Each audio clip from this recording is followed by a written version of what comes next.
afternoon and welcome to the October 7th edition of the Global News Review. I'm Patrick Ryan, President of the Tennessee World Affairs Council, and I'm joined today by Ambassador Dick Bowers. Hey Dick, how are you doing?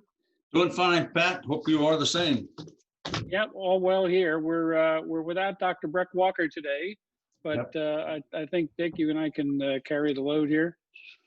Well, we'll give it a shot, right? It's a beautiful day outside, so when we finish this, I'm going to go out and play a little bit. But socially distance, have my mask on. A beautiful day in the neighborhood. That's a different show, I think. That's one of my favorite guys.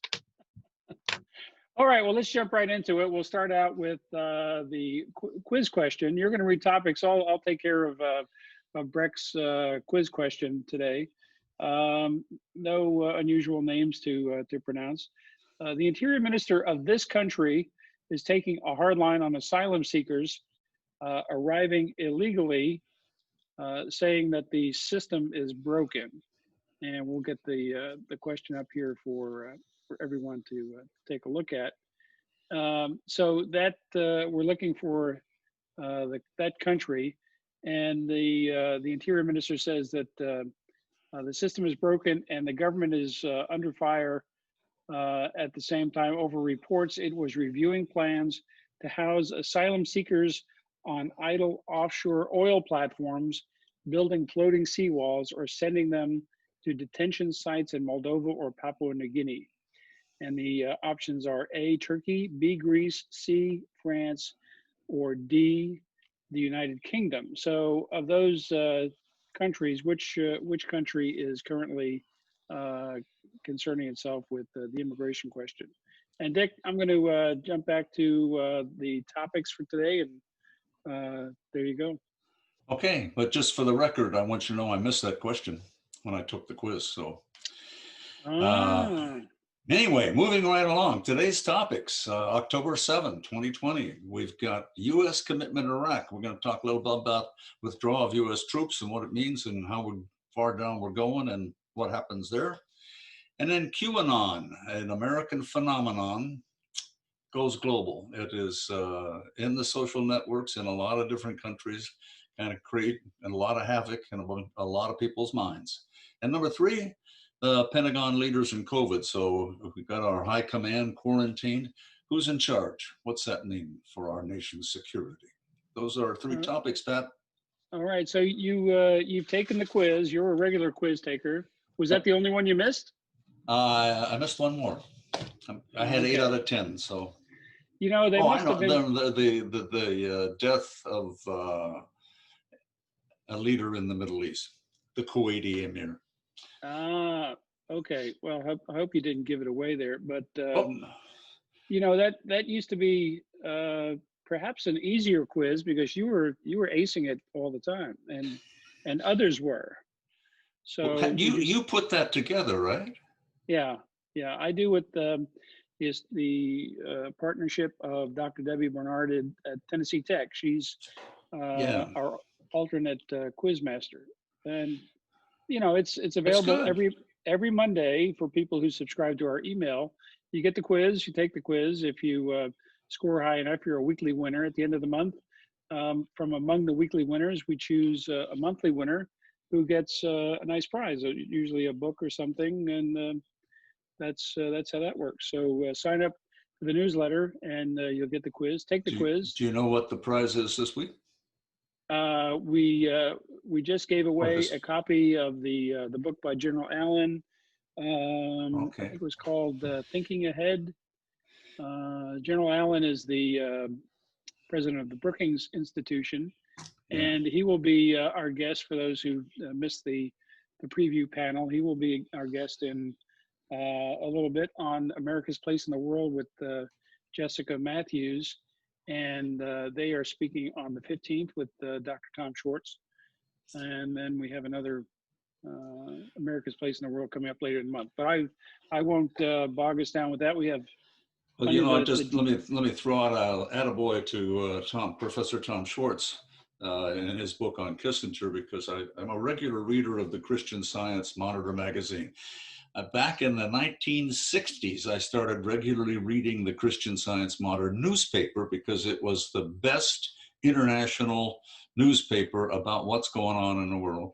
And it Yep. evolved into a magazine. And so the magazine is still there, and it still has a lot of, it focuses internationally on what's going on in the world. And they had a book review, and they talked about Professor Schwartz's book. So they gave it good marks. Good, good. Well, it's a terrific book about Henry Kissinger. Henry Kissinger, An American Power, a political biography, I think is the full title of it. And that's available on Amazon.com, and I recommend reading from you and I.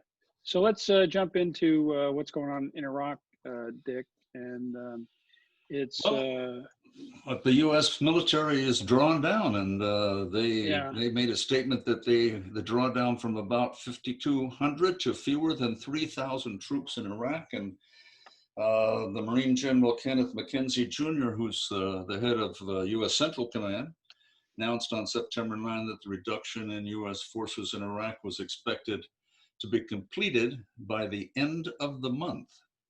And this reduced footprint should allow, according to the military authorities, us to continue advising and assisting our Iraqi partners in rooting out the final remnants of ISIS in Iraq and ensuring its enduring defeat. So, decision is due to the confidence in the Iraqi security forces' increased capabilities to operate independently, says General McKenzie Jr. So, well, you know, we had drawn down after the insurgency, and then with ISIS establishing a caliphate and marching on Baghdad, it was necessary to beef up our troops there.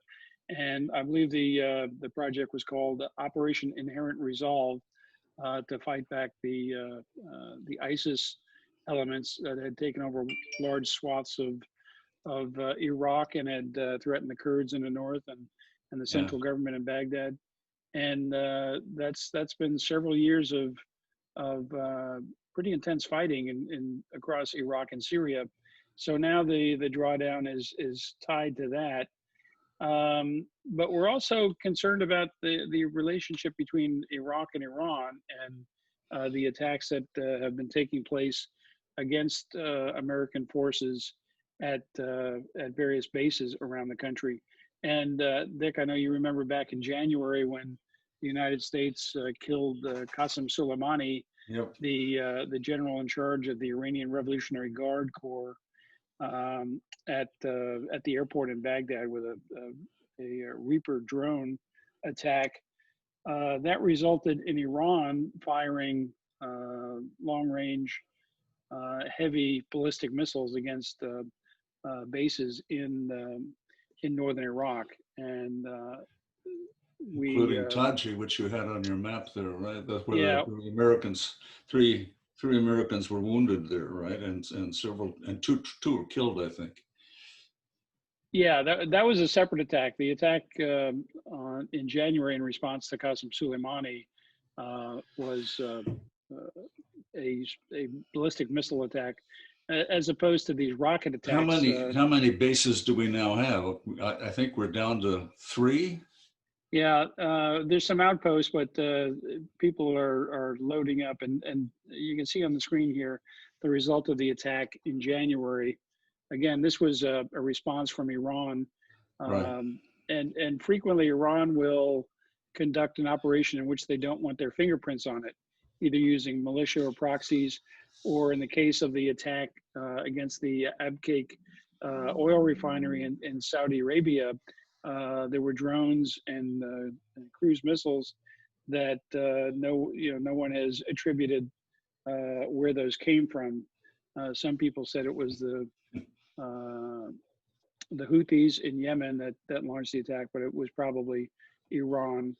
But in the case of this attack at Al-Assad and other facilities in northern Iraq, and you can see where the missiles, the long-range missiles impacted.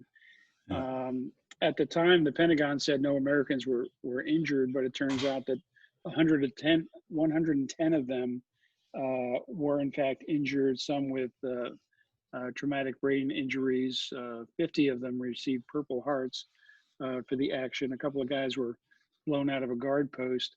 So this was a significant attack for which the United States has not yet publicly responded.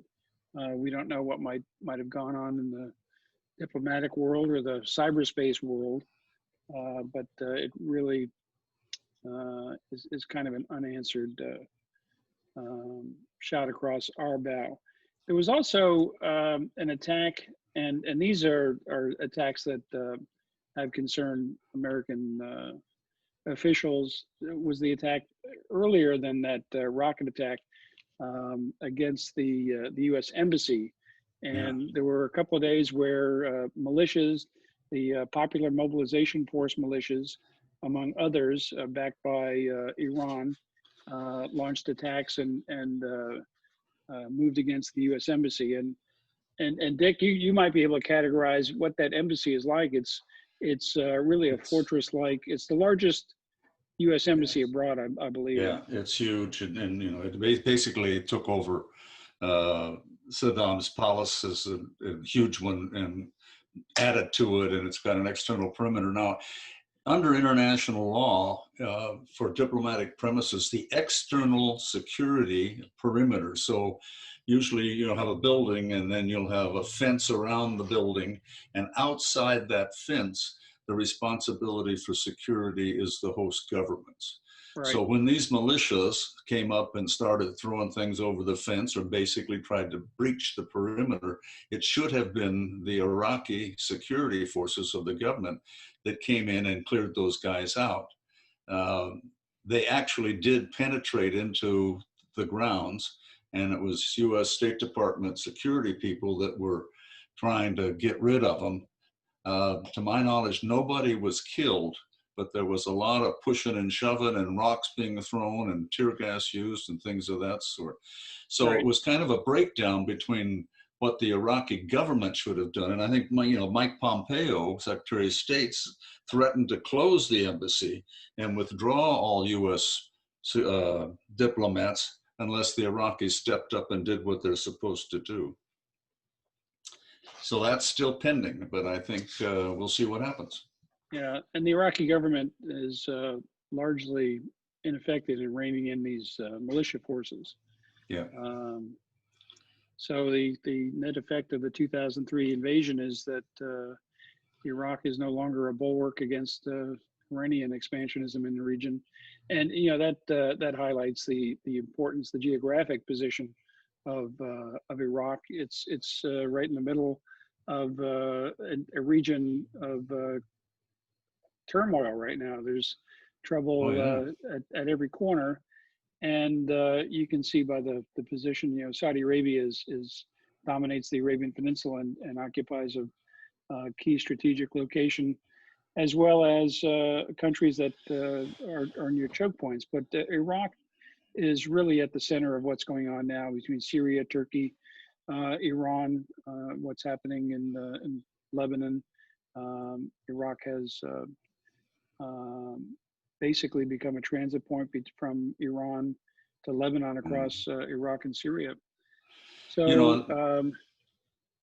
go ahead. The other thing to point out, I mean, Iraq is, they're split religiously between the Sunnis and the Shia, and they're split ethnically with a huge Kurdish population in the north along the Turkish and Iranian borders up there, the Kurds. And the Kurds have been major allies of ours in the battles in Syria as well as against ISIS. So, having a cohesive national government is tough. And down in the south near Kuwait is, sort of mostly Shia land, and that's been hard. The Shia militias are a major source of trouble, as well as most of the Sunni and the Al-Qaeda people. So they're at each other's throats a lot. So there's a major problems going on and on and on. Yeah. Okay. We'll continue to watch what's going on in Iraq with great interest, but it is a really interesting development that the U.S. is pulling out all these troops that were being used to fight ISIS, and even though the caliphate is functionally destroyed, there are still many ISIS fighters in the region, and I don't think we've heard the last from ISIS. They didn't down their weapons and go back to their plows. They're still out there. No, and in the news today, Dick, I don't know if you saw that 2 ISIS fighters were brought to the United States to face charges. These are a couple of the guys that were referred to as the Beatles. They were involved in murders and kidnappings, including Americans, British, and many others. So they were rounded up and were in detention in Iraq, and they were finally sent to the U.S. for justice here. The FBI had a briefing this morning. So we'll follow with interest what's going on with ISIS in the region. All right, Dick, it's time to talk about QAnon. You know, it would be funny. It would be funny if it wasn't. Yeah, you're absolutely right. So you've got a slide up there that people can read, but it's a right-wing conspiracy theory that a cabal of Satan-worshipping pedophiles running a global child sex trafficking ring and plotting against Donald Trump, who is battling against the cabal, and there'll be a day of reckoning as the storm when thousands of members of this cabal or the deep state will be arrested. None of this is based on fact, and none of it is true, but a lot of people somehow seem to buy into it, including a guy who believed that there was a pizza parlor in Washington, D.C., which was trafficking in children and run by Hillary Clinton, and that down in the basement of this pizza parlor, all this was supposed to be going on, and to the point where people have taken up arms and actually killed other people because of some of these theories. It's incredible. That Pizzagate thing. Some guy drove to Washington and showed up armed and shot off a couple of rounds. Nobody got hurt, but that was really the first public notice of this QAnon group. And we're not going to spend a lot of time on this, but the news peg this week is that there were several stories. CNN had a report. There's also a good report, a good account in the Bangkok Post today. QAnon conspiracies go global in pandemic perfect storm. And it talks about the influence largely over social media, largely over Facebook. And Facebook, according to the CNN article, is working mightily to remove some of these groups. But they're in the hundreds of thousands in these QAnon-related social media groups. The CNN report also talks about the activity in Germany and the QAnon group spreading reports about Angela Merkel being a former East German spy, and that she's part of this deep state network. Yeah. The Bangkok Post report talks about the influence at anti-lockdown and anti-mask rallies from Los Angeles to London, Berlin, and Melbourne, with protesters warning without evidence that the pandemic is a conspiracy by a cabal of Satanist pedophiles who control the world. And there was a think tank expert, Mackenzie Hart, in London, who said that in some ways the pandemic has created the perfect storm for conspiracy theories like QAnon to grow. So we just wanted to take note that this is becoming a global phenomenon. It's a destructive virus within our social media and culture today to spread. And we have people in American politics. There's a lady who won the Republican primary in Georgia who Marjorie Taylor Greene is a candidate for the U.S. Congress from Georgia, and she's professed to be push some of these QAnon nonsense theories, right? Yeah, and so it's one more area where people need to Yeah, well, people get stuck in because of the pandemic, and they're spending more time online, and the social media guys have not been taking down these websites nearly fast enough, and especially now overseas. Um, I read somewhere about a yacht club in northern Germany where, guys have started getting involved in these QAnon things, and gotten involved with some far-right neo-Nazi stuff as well as anti-Semitic things. And what's going in people's minds when they're stuck inside and online and scared and looking for simple answers to complex problems is something that is worrisome. Yep. Okay, well, we'll let that story rest and move on to our next piece, which is the important development that a number of leaders in the Pentagon have been connected or in the presence of someone who was infected with COVID-19. And you can see the list there of some of the senior officers, the chairman of the Joint Chiefs of Staff, a number of the Joint Chiefs, and some of their assistants and so forth, including General Nakasone, who is not just the head of the U.S. Cyber Command, but he's also the director of the National Security Agency, and a number of other senior officers. Dick, I think this is another warning that this COVID-19 virus just didn't disappear. The miracle hasn't happened yet that it was going to go away and we wouldn't be bothered by it. We had it's going to get worse, Pat. We had it's going this to get worse. So-called super spreader event at the White House. The president is infected. A number of senior staff, at least three Republican senators. Early on in the pandemic, we got up to 200,000 deaths in the country without any, other than Tom Hanks early on. I don't think there were any notable individuals in society, and not comparing celebrities to politicians or members of the administration who were in government. But we really didn't see any infections among people like that until this event at the White House and now at the Pentagon. So it reminds us that no one is immune from this. But what we wanted to talk about today was a little bit about the military, and people are worried. Well, what does this mean? Are we?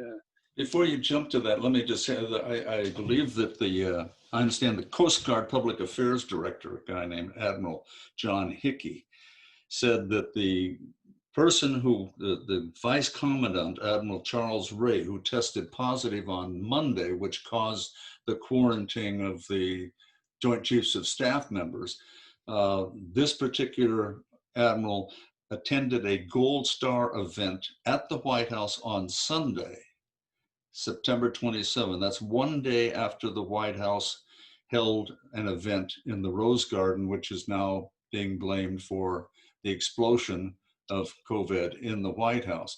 So at the time he went to the White House, the day later, the president was already ill, although they hadn't announced it yet. So right. So well, the White House is declining to comment on when the last negative test was for President Trump. So we're not quite sure, but it appears that event at the White House, the announcement of the Supreme Court nominee, was the principal event that has really reshaped. So what's it mean? Should we be worried? Our adversary is going to take advantage of us? Are we standing down, or is the U.S. military ready to do its job? Well, I think it's of concern because the senior leaders are the ones who are really directing what's going on in the military regime.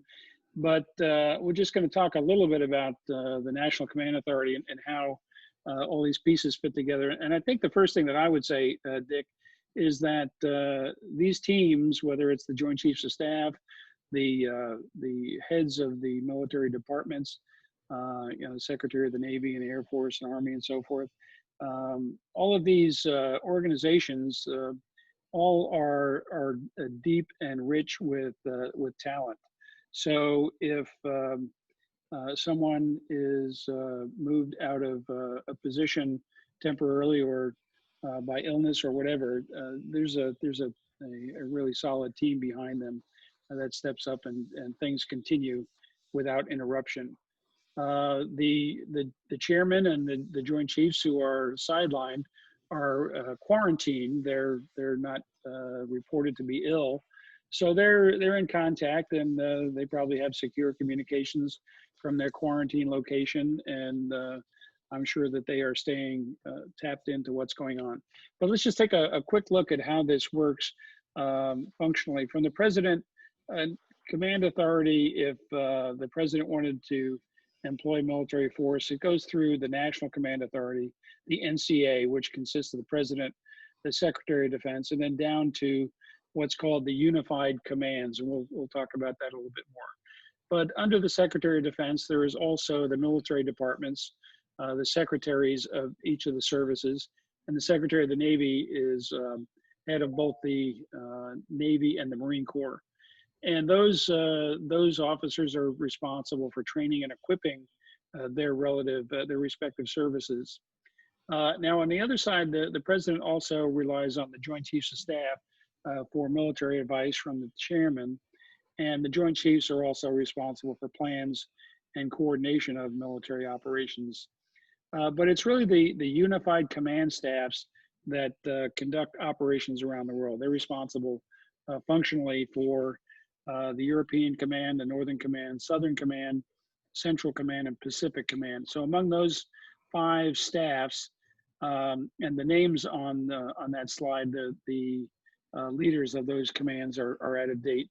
But the commands are the headquarters that are responsible for military operations in their respective parts of the world. Don't we have a space command now, Pat? Space Force is now a separate service underneath the Secretary of Defense. Oh. It's no longer a functional command. But let me just expand on the geographic commands. For example, U.S. Central Command, which is headquartered at MacDill Air Force Base in Tampa, Florida. It's the only one of the commands that is not headquartered in its respective region of the world. Central Command is responsible for the Middle East, extending from Southwest Asia, Afghanistan, Pakistan, across Iran and the Arabian Peninsula into the Horn of Africa. So what that means is that military operations in that region fall underneath that staff. Likewise, the European Command, Pacific Command, and so forth.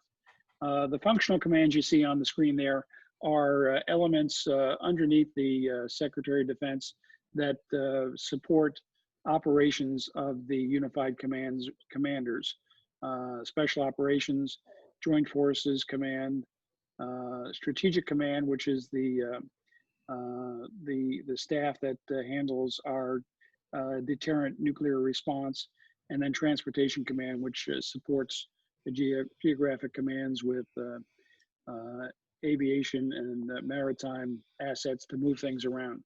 So that's really where the rubber hits the road. It's not so much the Who Pentagon, does Africa? Africa, it's missing from that slide. Good call. Since that slide, and I guess I need to find a better slide, there's a new geographic command called Africa Command, or AFRICOM, and that's based in Germany. The headquarters are in Germany. But these commands that are based outside of their regions have smaller units within the geographic region. For example, Central Command has a forward command base in Qatar, and you hear a lot of conversation about Qatar and our presence there. We have a very large air base and a very large headquarters there, forward headquarters. So that's how these the military divides the command and control. As an aside, Pat, when I was in Bolivia as the U.S. ambassador, we had quite an extensive relationship with U.S. Southern Command. Right. Because we were using a lot of military personnel to help train up the Bolivian armed forces and the anti-drug forces. So basically, we created a anti-drug force that could take it to the narcos, and that was heavily involved with Southern Command. A guy named General George Jowan was the guy most of the time, and then Barry McCaffrey, who ended up appearing on TV a lot, took over from him. And it's interesting how who's in charge when a military unit is in a particular country. And I feel whatever the State Department equivalent of a C story is, I feel it coming on. Well, it's in Germany it was pretty clear, because when I was based in the embassy in Germany, we had military forces that were under the ambassador's authority that were not under the chain of command of EUCOM, for example. And the same thing happened. EUCOM being European Command. European Command. The same thing. They all have nicknames: CENTCOM, EUCOM, PACOM. Yeah, and the same thing in Bolivia. So it was, we had a bunch of military people, some of whom their chain of command went back to the general sitting in Panama, where Southcom was located, and some of whom were the responsibility ambassador. So it's important that we keep all those who's in charge things, keep them in their mind and make sure that they work right, so you don't get conflicting command ideas. So that's my C story. Okay. Well, didn't you have a little mano a mano with Julian? No, but with McCaffrey I did. McCaffrey, okay. Yeah, but because basically there's something called country clearance. So whenever a member of any U.S. government entity wants to come to do something in a particular country, they need to contact the embassy and get clearance from the embassy to come and do something. McCaffrey said, well, I'm the senior military commander. I can tell my guys to go wherever I want to tell them to go. And we ended up having a little mano a mano that escalated back to the Pentagon and the State Department. And so you told the general where he could go? I told the general that I have a letter from the president that says I'm responsible for all American activity and personnel in this country. And so if you want to have somebody come in, you have to get clearance for them to do that through the embassy. Okay. And he blustered and finally sent me a very nice personal note saying, I surrender. Peace. Well, it's good to get the lanes in the road straightened out. Well, we have a question, Dick, from Seth Emerson, who asks for our thoughts on the Nagorno-Karabakh situation and the U.S. role there. And we gave kind of a laydown last week of what was going on there. But just a reminder for folks who might not be watching the news too closely, Nagorno-Karabakh is a region stuck between Armenia and Azerbaijan. And Azerbaijan, and these are countries in the Caucasus.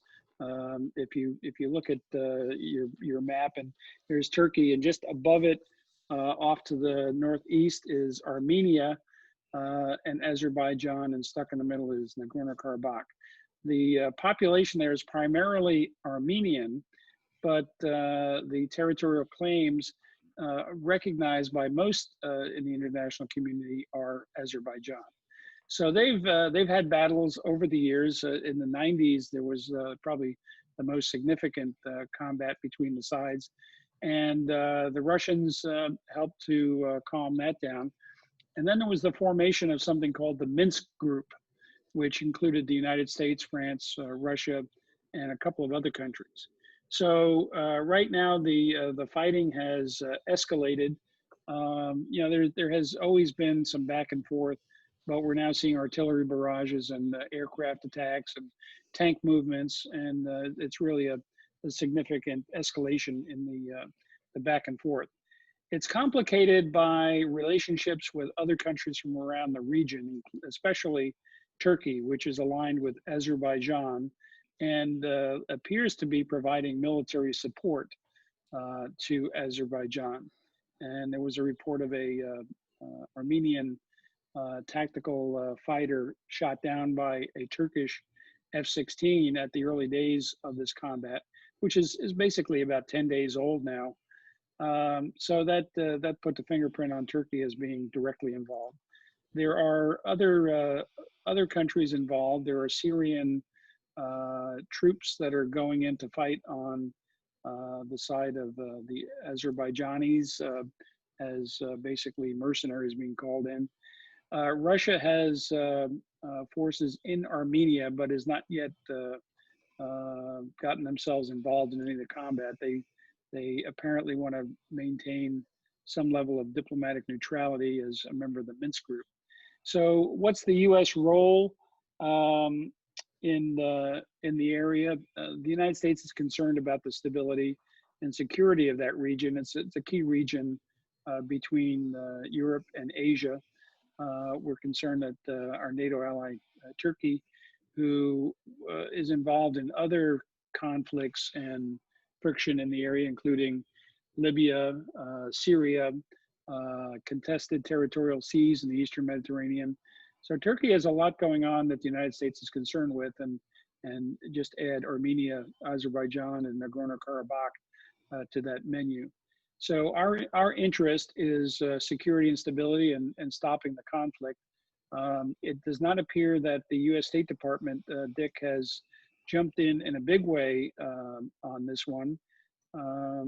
It seems that Washington's attention these days is diverted to other things. So there hasn't been really a heavy press by Washington to get involved in this, other than to issue some statements. I suspect there's some diplomatic activity within the Minsk group, but they haven't really played much of a public role yet. Good summary, Pat. Okay. Sana Manmandar asks, reading this cold here, I am planning on taking the FOT. Is that the Foreign Officers Test, Dick? In January. I have not seen that acronym before, but I assume that's what Sana is talking about. Yep, looks like a Foreign Service exam. How does the elections in November, whether Trump wins or loses, and the corona epidemic affect the Foreign Service in general? Dick, I'll let you take a plunge at that. Well, let's start with the second half first. How does the corona epidemic affect the Foreign Service in general? It affects the Foreign Service just as it affects us. So around the world, we've had lockdown. Major difficulties overseas, for example, where imagine you're in a place that has an international school and the school shuts down, or if you're especially in a place that does not have wide bandwidth for the internet, then trying to have schooling for the kids is very, very tough. So do you leave the diplomats at post and send the children home or not? How does that work? If you're transferred from one post to another, can you actually travel and go to that post? Or when you get there, are you in quarantine for several weeks, or what works? So the same sort of difficulties that are hitting an individual in all the different countries, which have different rules maybe than the United States has regarding quarantine and lockdown and social distancing and all the things like that. So it affects the Foreign Service totally. Yeah, I think in the case of someone taking the test in January, knock on wood, it's like a year-long process to get interviewed, and yeah. So hopefully it'll be. Well, that was the first part of the question, right? Yeah, taking the test in January, so it would be somebody looking to accession into the Foreign Service, probably in calendar year 2023. Correct. 22. 23 probably. And normally from the time you take the test until you, because that's the first step in a longer process, which involves written tests, security tests, oral interviews, various kinds of things. So usually it's a couple of years from the time you take the test before you finally are appointed, if you're successfully navigated your way through the exam process. As to whether Trump wins or loses and what the difference that would make, the State Department has been gutted by the Trump administration. this foreign service is still alive, but it really needs resuscitation and rejuvenation and renewal. And if Trump wins, I don't see that happening. If Biden wins, I think you'll see a major push to beef up our capacity to conduct diplomacy around the world, and that means beefing back up the foreign service. Yeah, you know, I was asked that question, and we'll talk about career panel in just a second. But I was asked that question, and my analogy was in the 1970s after Vietnam, the military was gutted. You know, there was a downsizing. A lot of people were disgruntled and left. And especially the officer corps that came in, the junior officers at that point, some of them had combat experiences, some of them in the 70s were new to the service. They built back the US military to the point where by 1990, when General Colin Powell was the chairman of the Joint Chiefs of Staff, who was a junior officer in the 70s when the military was in trouble, they vowed that they were going to fix things. And I would think, Dick, that someone going into the Foreign Service in the next couple of years would have more of an impact as a junior officer, and then probably more likely to move up through the ranks quicker to more levels of responsibility, having seen that the State Department has been hollowed out to some extent. Does that make sense? I think that's good, except I don't think it's been hollowed out to some extent. It's been hollowed out. It's a major departure of senior officers and slow intake. It's in the foreign services like the military. You know, you got to hire lieutenants today if you want generals 20 years from now. Right. And the same sort of thing. If you want to have, you know, seasoned ambassadors, you need to get those junior officers in and working and out in the field. So yeah, good luck on the test. Yeah, if I can help you some way, let me know. Yes, please do. And that brings us a great segue to tomorrow night. We will have our fall edition of the International Career Panel, and it's a regular feature at the World Affairs Council, typically done at Lipscomb University or Belmont in the spring. And last year we added Tennessee Tech as a venue for the International Career Panel. But obviously no in-person events these days. So we're doing it virtually, which allows us to reach many more people. Hopefully you'll tune in. We have a terrific panel, 6 women from various professions, national security, NGOs, business world, and so forth. So join us. We're gonna have a 1-hour session of remarks from the panelists with Q&A. And then breakout rooms where each of the panelists will talk individually with folks who want to know more about their profession. So check that out. Dick, I know you've been heavily involved in career panels in the past as a State Department guy. Yeah, Susan does such a great job. I think it's well worth doing. And I think probably it's one of those things that to a certain extent, the Zoom and the pandemic facilitate more people coming because you don't have to get in a car and drive somewhere. So if you're sitting in Knoxville at UT, you can attend this just like anybody else. And I think that you guys are planning breakout rooms, right? So after people make their presentations, you can go do one-on-one in a breakout room with the person of your choice. If you want to know more about, you know, how Apple works overseas versus the State Department versus some other capability, Peace Corps or something, you can go talk to that person. So that's tomorrow night at 5:30 p.m. Central Time, and we look forward to seeing you there. Dick, we have not yet done the answer to the quiz. We don't want to miss that important thing. Breck would never let us forget if we didn't do that. So the What in the World, the weekly quiz question. Again, sign up for the newsletter to get this 10-question quiz every Monday morning in your inbox.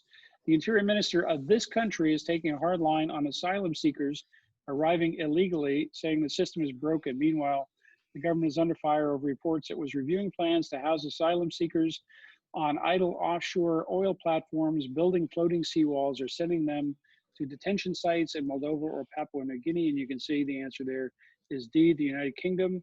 If you got that right, you bested Ambassador Dick Bowers, who didn't sure get did. it right on the quiz yesterday. And you can see on the chart there, just quickly, the increase in non-UK born residents in the United Kingdom.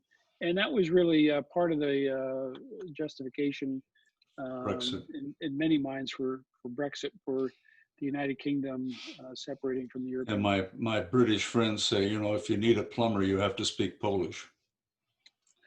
Well, that might be close to the truth. In many areas, the number of immigrants is significant there. Okay, Dick, thank you once again, sir, for joining in on the Thank you, sir. review. We will be back. Watch out for that QAnon stuff, and remember that you know, Facebook is interested in selling your data, not necessarily in providing you a quality experience. I think but it is something you can use if you use it carefully. Have you been reading congressional reports again? I have. Well, there's a good report out this week for people who want to. Yeah, it's got an executive summary. I think it's about 400 or 600 pages long. It just came out, so and it's available online. Google, so Facebook, Judiciary Committee hearings on Facebook, Amazon, Facebook, Amazon, Apple, Google, and Google. Yeah. And basically, the answer is they're all monopolies, and we've got to do something about it because they're not playing fair, according to the Judiciary Committee report. Well, we're out of time. Join us again next week, same time on Wednesday afternoon, Global News Review. Dr. Breck Walker will be back with us next week, and we will delve into more news. Again, the International Career Panel tomorrow evening, and the usual lineup. Go to tnwac.org/calendar to find out exactly what's coming up. We have some great election 2020 programs still to come. The debate watch party on the 22nd. We got some great speakers for that, and debate bingo, and then a post-debate conversation. So check out all that stuff. And while you're on the website, please sign up as a member of the Tennessee World Affairs Council. That's how we're able to pay our Zoom bill. Dick, thanks so much. We will talk next week. My pleasure. Have a good week. Okay. Take care of yourself.